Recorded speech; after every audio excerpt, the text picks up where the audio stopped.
Xin chào các con, hôm nay cô sẽ kể cho các con nghe câu chuyện về ba chiếc rìu nhé. Ngày xưa, xưa ơi là xưa, có một anh chàng tỷ phú nghèo, cha mẹ anh bị bệnh nặng nên qua đời sớm. Anh phải sống mồ côi cha mẹ từ nhỏ, tài sản mà ba mẹ để lại cho anh chỉ có một chiếc rìu. Hàng ngày anh phải mang rìu vào rừng để đốn củi, sống qua ngày. Cạnh bìa rừng có một con sông nước chảy rất xiết, ai đó lỡ trượt chân xuống, sông thì khó mà bơi vào bờ. Một hôm, anh tiều phu vác rìu vào rừng để đốn củi. Khi đi qua bờ sông, thì anh chẳng may đánh rơi chiếc rìu xuống dòng sông. Vì dòng sông nước chảy xiết quá nên mặc dù biết bơi nhưng anh chàng vẫn không thể tìm thấy được chiếc rìu. Thất vọng, anh chàng ngồi buồn và than thở khóc. Bỗng nhiên, từ đâu có một ông vụt tóc trắng bạc phơ, râu dài, đôi mắt rất hiền, từ trước mặt anh xuất hiện. Anh tiều phu và hỏi: Này con đang có chuyện gì mà ta thấy con khóc và buồn bã như vậy? Anh tiều phu trả lời ông cụ: Thưa cụ, bố mẹ cháu mất sớm, nhà cháu rất nghèo. Tài sản duy nhất của cháu là một chiếc rìu bố mẹ để cho cháu từ lúc qua đời để lại. Nhờ chiếc rìu đó mà cháu mới có thể vào rừng đốn củi kiếm sống qua ngày. Giờ đây, chiếc rìu đã rớt xuống sông, cháu không thể lấy gì để kiếm tiền qua ngày nữa. Cháu, cháu rất buồn cụ ạ. Ông cụ đáp lời chàng tiều phu: Ha ha ha, tưởng chuyện gì lớn, cháu đừng khóc nữa, để ta lặn xuống sông, lấy hộ cháu chiếc rìu lên. Dứt lời, ông cụ lao mình xuống dòng sông nước đang chảy xiết.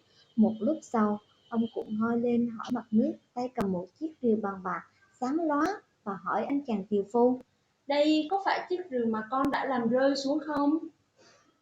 Anh chàng tiều phu nhìn chiếc rìu bằng bạc thấy không phải của mình nên anh lắc đầu và bảo ông cụ: Không, không phải chiếc rìu của cháu cụ ạ. Rìu của cháu không đẹp như thế này đâu ạ.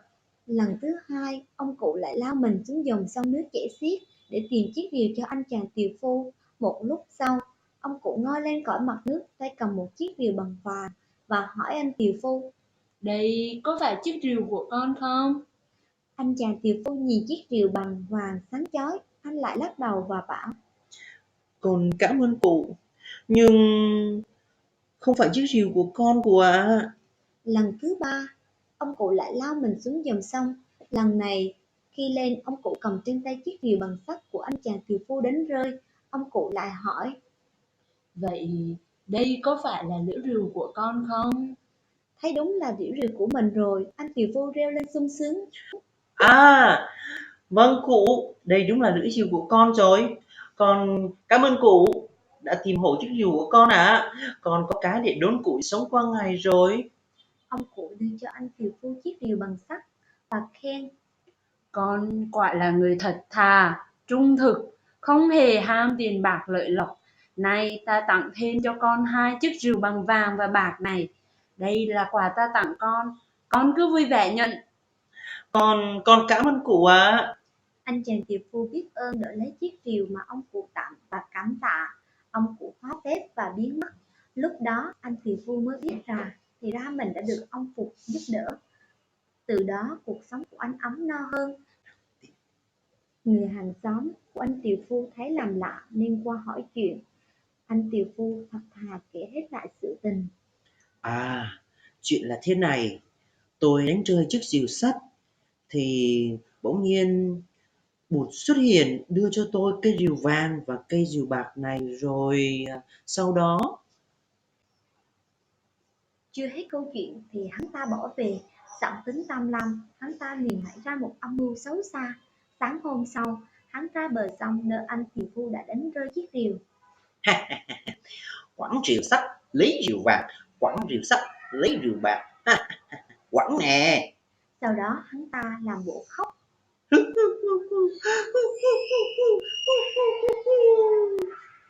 Và đúng như lời kể của anh tiều phu, Bụt hiện lên và hỏi: Này con đang có chuyện gì mà ta thấy con khóc và buồn bã như vậy? Dạ thưa cụ, nhà con nghèo lắm, chỉ có một chiếc rìu để đi đốn củi kiếm ăn. nhưng con lại đánh rơi xuống dòng sông. Ông tìm giúp con với ạ. Được rồi, ta sẽ giúp con.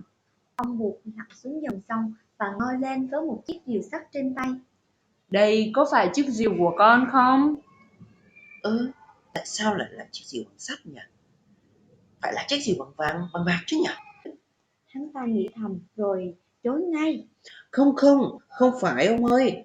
Không phải rìu của con không xấu như vậy đâu ạ. Buộc lại lặn xuống và hiện lên với một chiếc rìu bằng bạc. Đây có phải là chiếc rìu của con không? Lòng tham lại trỗi dậy, ánh mắt sáng lên. Tuy nhiên hắn ta nhớ vẫn còn một chiếc rìu màu vàng và quý giá hơn, nên hắn ta lại tiếp tục chối.